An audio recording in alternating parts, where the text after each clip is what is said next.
दिल को छू जाने वाली एक माँ के ममता की कहानी। माँ तो सिर्फ माँ होती है जिसका स्थान कोई नहीं ले सकता है। दुनिया में माँ ही ऐसी होती है जो कि बिना स्वार्थ के अपने बच्चों को प्यार और दुलार करती है। तो चलिए कहानी बताने जा रहे हैं। रमेश अब बड़ा हो गया था, पर लिखकर अब उसकी एक अच्छी सी नौकरी एक शहर में भी लग गई थी। कुछ दिनों के बाद उसके माँ बाप के उसकी शादी एक सुंदर और सुशील लड़की से करा दिया, जो कि वह भी नौकरी करती थी। अब रमेश और पत्नी दोनों जॉब करते हुए एक साथ ही शहर में बस गए थे। कुछ दिनों के पश्चात रमेश के पिताजी भी अब इस दुनिया को छोड़कर चले गए, जिसके बाद उसकी माँ एकदम सी अकेले सी हो गई थी। जिसके बाद कुछ दिनों के बाद रमेश अपनी माँ को अपने साथ रहने के लिए शहर ले आया।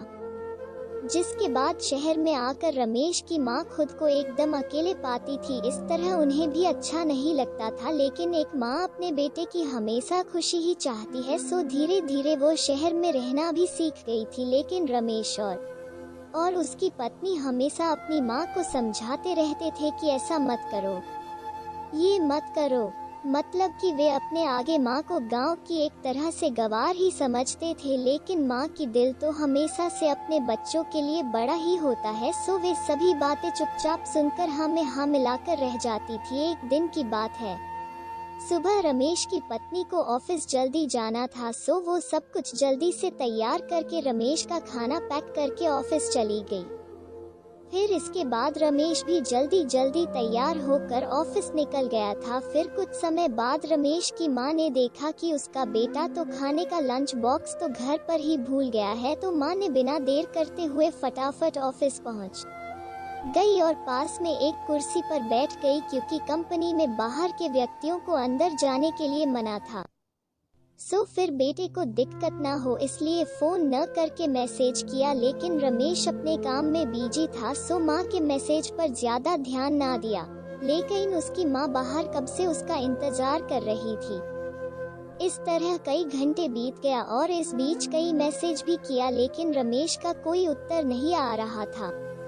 इस तरह रमेश की माँ को चिंता होने लगी थी। लेकिन रमेश अपनी माँ के कई मैसेज आने के बाद वो अंदर ही अंदर खूब गुस्सा होने लगा था। आज तो उसने तय कर लिया था कि आज घर जाकर माँ को खूब अच्छे तरह से समझा देगा कि यह उसका गांव नहीं है जो कुछ भी मनमानी करती रहेगी। और इस तरह शाम हो गया। अब रमेश घर जाने के लिए कंपनी के बाहर निकला तो देखा तो उसकी माँ तो यही खड़ी है, जिसे देखकर उसका गुस्सा अब 7वें आसमान पर था और बिना कुछ पूछे ही अपनी माँ को डांट फटकारने लगा कि पहले तब घर में खाली बैठे बैठे मैसेज से परेशान करती रहती है और अब तो उसके कंपनी में भी आ गई है। आखिर उनका ये गाँव नहीं है जो मनमानी करती रहेगी।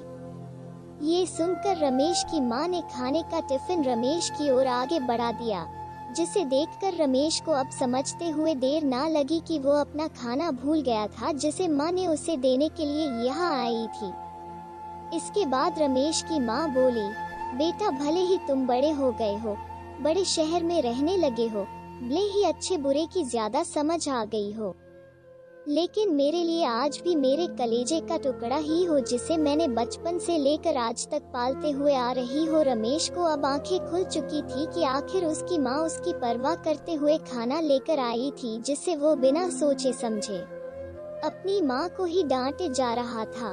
अब वो अपने किए हुए पर बहुत पछतावा हो रहा था, जिसे देखकर माँ ने उसे एक बार फिर से अपने गले लगा लिया और इस तरह रमेश अब आगे से खुद को माँ के लिए बदल लिया था।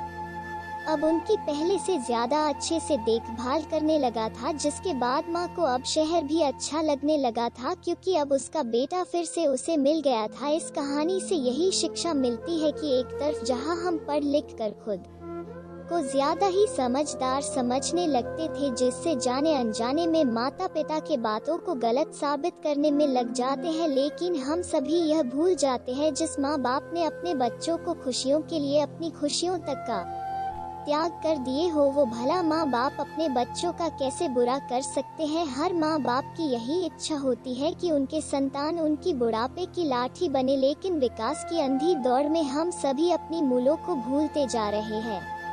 जो कि बहुत ही सोचनीय है। अगर हमारे माँ बाप हमें पाल सकते हैं तो हम उन्हें बुढ़ापे में उन्हें क्यों ही पाल सकते हैं। यही तो हर माँ बाप की इच्छा होती है। तो आप सभी अपने माँ बाप के उम्मीदों पर जरूर खरे उतरे। तो आप सबको ये माँ की ममता की कहानी कैसा लगा कमेंट में जरूर बताएं और इसे शेयर भी जरूर करें।